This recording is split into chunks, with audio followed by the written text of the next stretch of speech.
AITA for exposing a toxic family secret after my son canceled his wedding to defend me? My name is Jack Thompson, and I am 59 years old. That Saturday morning, I had no idea I was walking into a disaster that would shatter everything I thought I knew about the family. Let me back up a bit so you can understand how we got here. I have been a widower for 6 years. My wife, Ellen, died of a heart attack while we were working together in my woodworking shop behind the house. One minute, she was handing me a wrench and laughing at a joke I made about the neighbor's dog rummaging through her trash again. The next minute, she just collapsed right there between the workbench and the table saw we had saved for 3 years to buy. Matt held me as I fell apart at the hospital. He planned the funeral when I could not even remember to eat, made the arrangements, called Ellen's sisters in Pennsylvania, and took care of everything while I sat in that shop, staring at her coffee mug still on the windowsill. After that, it was just him and me against the world. The woodworking shop became my sanctuary. Ellen and I had built it together over more than 20 years, planning to spend our retirement there, making furniture for the grandchildren we hoped to have someday, and fixing things for the neighbors. Every tool had a story. The router Ellen gave me for my 45th birthday. The jigsaw we found at a garage sale that took us a weekend to repair. We built the workbench following plans Ellen drew herself, measuring twice and cutting once, just as her father taught her. It is located on a 2-acre plot of land that has been in my family for 40 years. My father bought it when land was cheap and nobody wanted to live so far from town. Now, real estate developers circle it like vultures, but it is mine, free and clear. I paid off the mortgage the year before Ellen died with money from a contracting job that kept me away from my family. I used to joke that the land would be worth more than our marriage if I kept taking jobs like that. So when Matt met Brooke Lawson 2 years ago, I really wanted to like her. At first, she seemed sweet enough. A pretty, blonde girl with one of those radiant smiles you see in toothpaste commercials. She worked in marketing for a company downtown. She was always well-dressed, even when she came for Sunday dinner.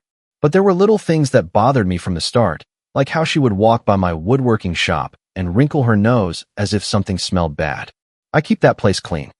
Ellen made sure of that, and I have maintained her standards. Or how she would pick at the stew I had been simmering all afternoon and say things like, "Jack, you know they make some really good frozen dinners now that taste almost homemade." Or when she would suggest that Matt should help me upgrade my living situation now that their relationship was getting serious. Upgrade it. I would ask. Well, she would say, maybe it was time to think about something smaller and more manageable. Maybe one of those nice retirement communities where I would not have to worry about the yard or maintenance. The problem is, I do not want anyone else taking care of my life. This house, this woodworking shop, this land, it is not just property. It is where Ellen and I plan to grow old together. It is where we were going to teach our grandchildren how to use tools correctly and show them which trees are good for climbing. Every board in that shop, every flower Ellen planted around the house, every improvement we made together over 25 years of marriage, it all has meaning. But the real problem was not Brooke. It was her mother, Marlene Lawson. Marlene was the kind of woman who walked into any room as if she owned it and everyone else owed her rent. A voluminous hairstyle that probably took her an hour to fix each morning, expensive clothes she wore like armor, and strong opinions on everything from politics to the proper way to set a table. She was a real estate agent and was always talking about properties and investments. Who was buying what, where, and for how much. The first time Matt brought her and Brooke's father, Keith, over for dinner, Marlene spent the entire evening appraising my house as if she were already listing it for sale. She would run her hand over the kitchen countertop and say things like, "Original Formica. How charming," with a tone that made charming sound like a disease. She looked around my living room, at the furniture Ellen and I had bought piece by piece over the years, the family photos on the mantelpiece, the Afghan blanket Ellen's mother had crocheted for us as a wedding gift, and said, "So this is where Matt grew up." Interesting. That word, interesting. The way you would describe a car wreck or a strange smell you could not identify. But I kept quiet because Matt seemed happy, and that was all that mattered to me. Keith seemed like a decent guy, really. Quiet. Worked as an electrician. He mostly just nodded along to whatever Marlene said. He had a sad look in his eyes, like a dog that has been kicked one too many times. I felt sorry for him. Marriage should not make you disappear like that. But some women have a knack for making their husbands seem less important year after year until there is nothing left but an echo. Over the next year, Marlene made comments that stuck in me like splinters. It was impossible to get them out. "Jack, have you thought about what will happen to all this land when you are no longer around?" she would ask as we sat at the dinner table. "It would be a shame to see a property like this get tied up in probate while Matt tries to figure out what to do with it." Or she would wander through my woodworking shop, picking up tools and putting them down in the wrong places, talking about how much space was being wasted on hobbies when the land could be put to better use. "My friend Carol works with a developer who specializes in residential subdivisions," she would say, running a finger over Ellen's workbench as if checking for dust. "They are always looking for good plots in established neighborhoods. We could get you a fair price, help you downsize to something more manageable." Every time she brought up selling, I would tell her, "No, thank you. I am happy where I am." But she kept pushing, like water finding cracks in a foundation. "Think of Matt's future, Jack. That money could help him and Brooke get a good start, buy a nice house in the city instead of worrying about the upkeep on all this space." The way she said the word space made it sound like an affliction, as if having room to breathe and work and remember was a bad thing. Keith would just sit there during these conversations, looking at his hands or out the window, never saying a word. I started to wonder if he even had opinions anymore, or if Marlene had absorbed them all over the years. The wedding planning began in earnest about 6 months before the date. Brooke wanted everything to be perfect, which I understood. Every girl dreams of her wedding day. But for Brooke, perfection seemed to be expensive, and for Marlene, expensive meant an opportunity. I offered to help in any way I could. I paid for the rehearsal dinner without being asked, which set me back $3,200, but it felt like the right thing to do. I spent weeks in the woodworking shop making Brooke a jewelry box out of white oak that Ellen and I had been saving for something special. Hand-cut dovetail joints, brass hinges I special ordered from a catalog. I even lined it with velvet that Ellen had picked out years ago for a project we never finished. When I gave it to Brooke at her bridal shower, she opened it and said, "Oh, how rustic." The other women praised it and commented on how well made it was, but I saw the look Marlene shot her daughter. It was not a look of appreciation, it was a look of calculation. 2 weeks before the wedding, something happened that should have been a warning sign. I came back from the hardware store to find my front door unlocked. I always lock that door, even if I am just going into town for 20 minutes. Always. It is a habit I got into from living alone and having valuable tools in the woodworking shop out back. I checked the house room by room, looking for any sign that someone had been inside. Nothing seemed to be missing or out of place, but something felt off. The coffee mug I had left by the sink was on the other side, next to the dishwasher.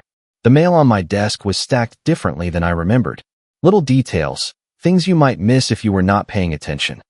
The woodworking shop seemed normal too, but when I looked closely, I noticed my file cabinet was slightly ajar. That is where I keep my important papers, the deed to the property, insurance documents, Ellen's death certificate, and my will. Everything was still there, but the folders were not in the exact same order. Maybe I was just getting paranoid in my old age, I thought. Maybe I had just forgotten to lock the door, move things around, and did not remember. Stress does strange things to the mind, and the wedding planning had everyone on edge. But it unsettled me. That night, I called Matt to tell him about it, just to get it off my chest. "That is weird, Dad," he said. "Do you want me to come over and check things out?" No, I told him. "It is probably nothing. I am just on edge." "Well, if it happens again, you call me right away, okay? And maybe we should think about getting you some security cameras or something." I told him yes, we would talk about it after the wedding. There was no point in stirring up trouble when Brooke was already stressed about the flowers, the catering, and all the other details that were keeping her up at night. The wedding was to be held at the Willow Creek Country Club, a fancy place about 15 minutes out of town that I had driven past 1,000 times, but never imagined I would step inside. The parking lot was bigger than some people's entire properties, filled with cars that cost more than I made in 2 years back when I was still working. Brooke wanted a big wedding, and Matt said he would make sure she got one. The guest list kept growing every week. People I had never heard of. Business contacts of Marlene's, distant relatives flying in from out of state. The final count was nearly 200 people. I bought a new suit for the occasion, the first one I had owned since Ellen's funeral. Navy blue wool, from the department store. Nothing fancy, but decent. Ellen always said I looked good in blue, that it brought out my eyes. Standing in front of the dressing room mirror, adjusting my tie, I tried to remember the last time I had felt so nervous about something. I wish she had been there to tell me I looked handsome. The morning of the wedding, I woke up at 6 in the morning and spent an hour in the woodworking shop, sitting with my coffee, looking at all the projects Ellen and I had worked on together. The rocking chair we built for our neighbor's new baby, the kitchen table that took us 3 tries to get the legs just right, the toy chest we had started for Matt when he was little, thinking maybe he would need it for his own family someday.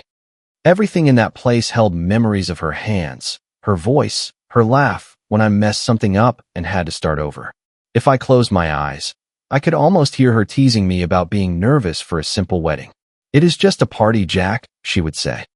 "Matt is happy. That is what matters." She was right, of course. That was all that mattered. My son was marrying a girl who made him smile, and that was enough. Everything else was just noise. At least, that is what I thought that morning. I had no idea what was waiting for me at the Willow Creek Country Club. That morning, the Willow Creek Country Club looked like something out of a magazine. White columns soared up to a ceiling you could land a helicopter on, with impeccably manicured lawns stretching out in every direction. Valets in crisp white shirts directed luxury cars and SUVs into neat rows, while staff in bow ties hurried back and forth carrying floral arrangements the size of small trees. I felt out of place the moment I stepped out of my truck. Every other vehicle in that lot cost more than I had earned in my best year. And there I was in a 10-year-old Ford with peeling paint and a toolbox in the back. But Matt had saved me a spot right up front. A kind gesture.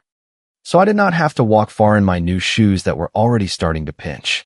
Inside, the ballroom looked like a fairy tale.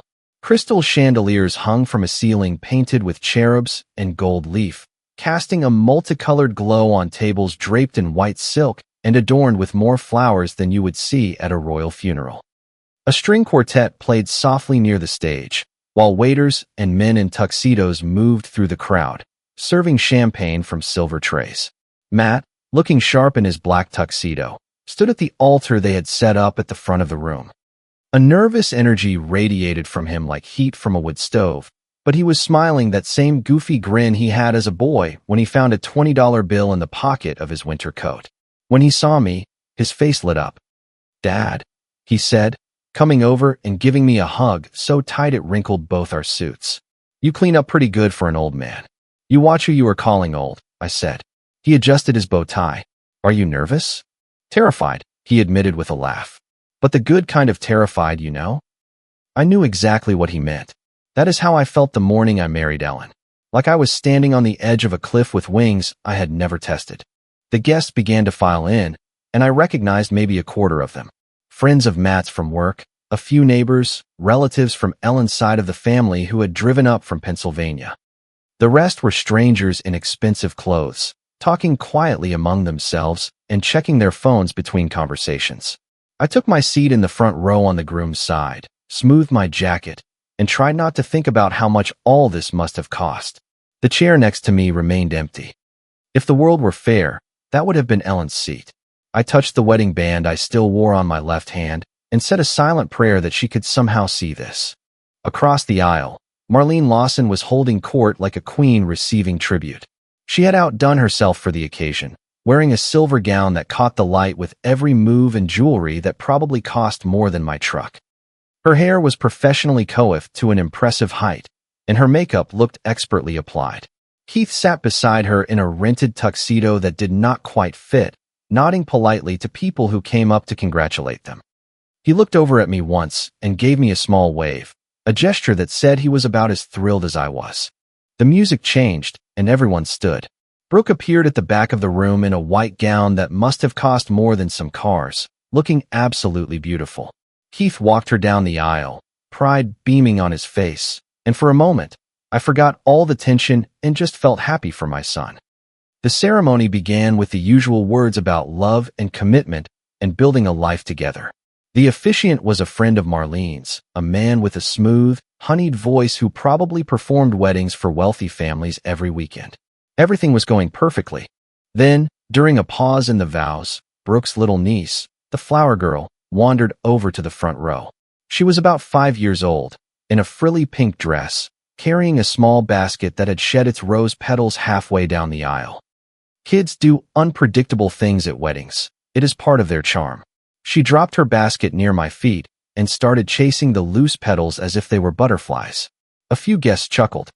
I leaned down to help her gather them, smiling, because there is something about a child that makes even the most formal occasions feel human again.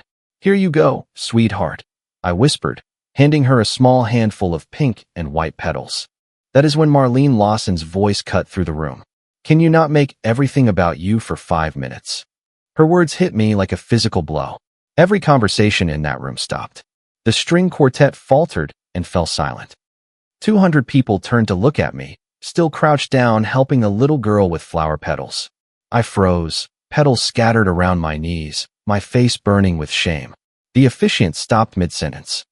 Matt's head whipped around to face his future mother-in-law, confusion and anger already dawning on his face.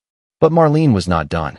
She rose from her front row seat, pointed a manicured finger at me, and spoke the words that would burn everything down. "You are not a father. You are worthless trash, a blue-collar worker."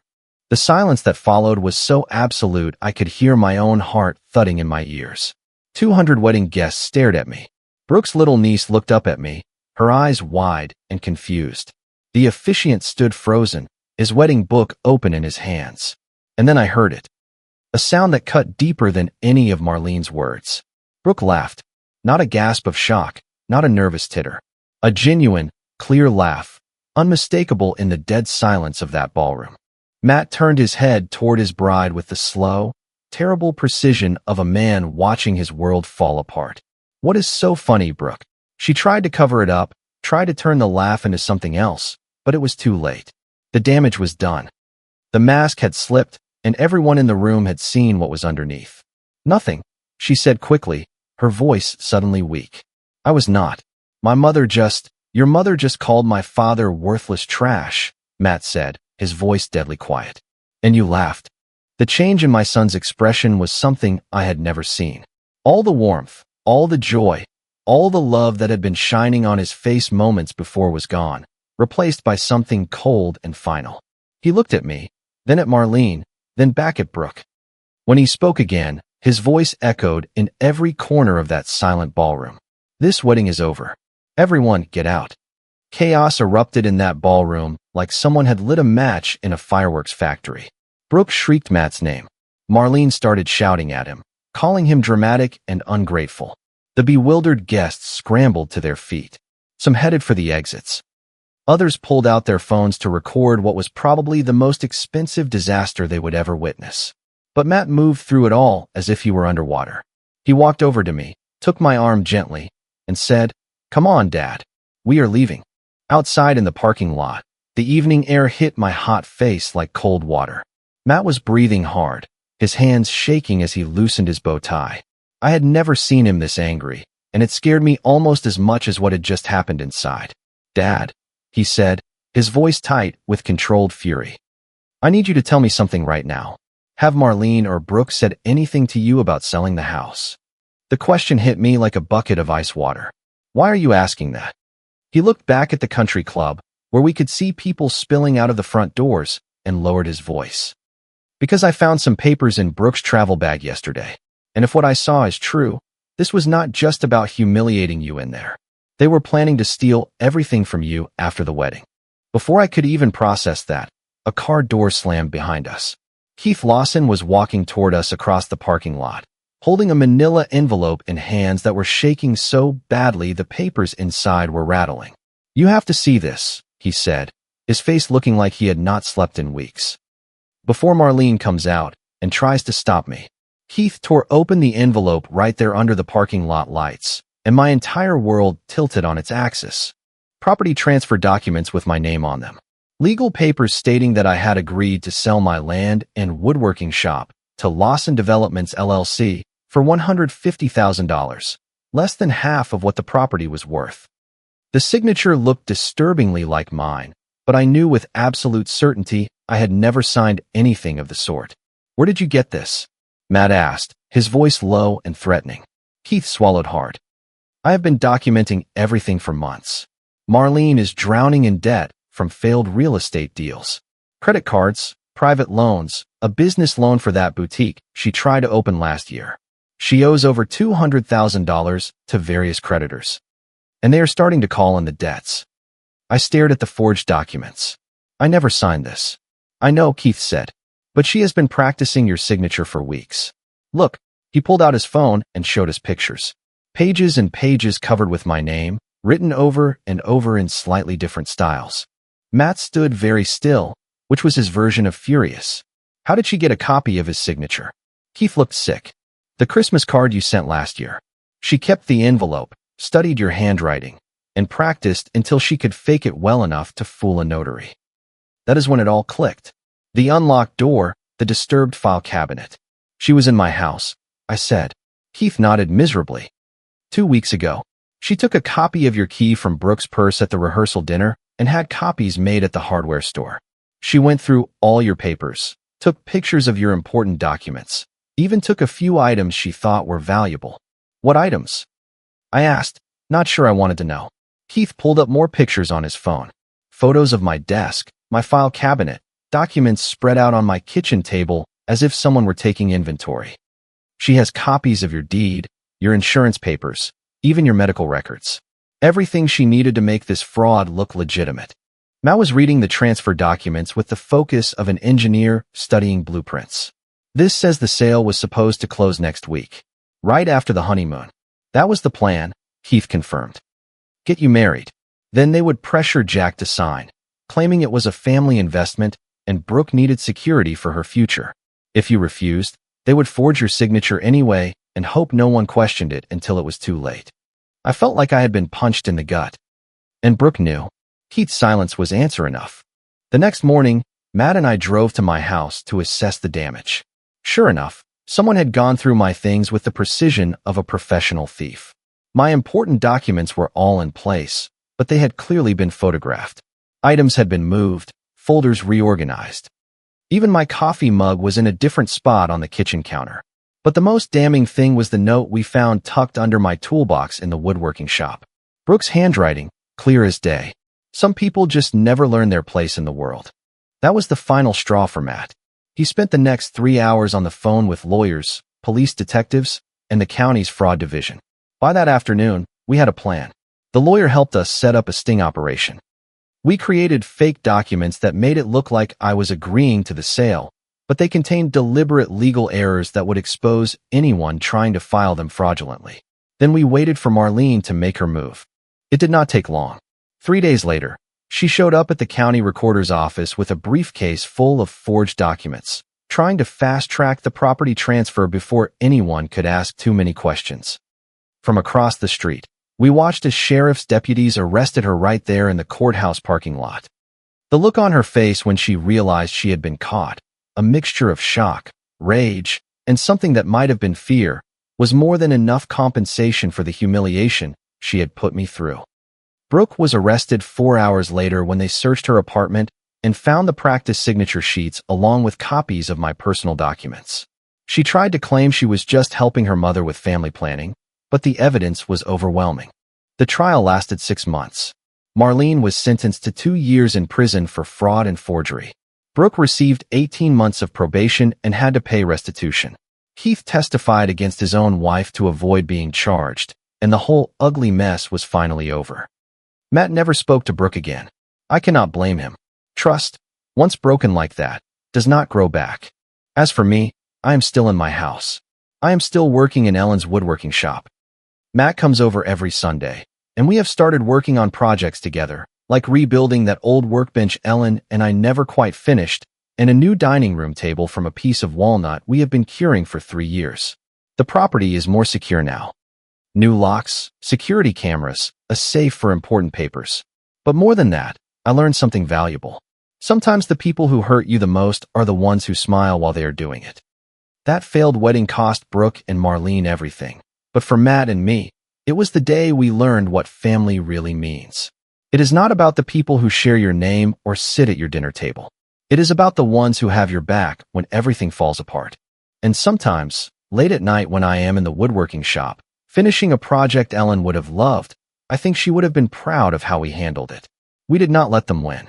We fought smart, we used the law, and we protected what mattered most. Not a bad legacy for a blue-collar worker like me. Because the truth is, some battles are not about winning or losing. They are about showing the people you love that you will be there to fight when it counts. And that woodworking shop Ellen and I built together? It is not just about wood and tools anymore. It is proof that honest work and family loyalty can outlast any scheme, no matter how clever or how cruel. Comment: this story really stayed with me, and I wanted to come back and share some honest thoughts with you. I've come to realize how important it is to stand up for our own self-respect. Setting firm boundaries is an act of self-love, not selfishness. Genuine kindness should never come with a hidden motive. Healing becomes possible when we choose to surround ourselves with people who truly care. Taking responsibility for our own peace of mind is one of the strongest things we can do. Sometimes, the healthiest choice is to step away and protect our inner peace. I hope this encourages you to take a closer look at the relationships in your life. Remember that real family shows up with loyalty and respect when it matters most. Thank you for watching. I hope these ideas stay with you and inspire you to keep choosing what is right for your heart. If you liked it, don't forget to leave a comment and support the channel by subscribing. See you in the upcoming stories.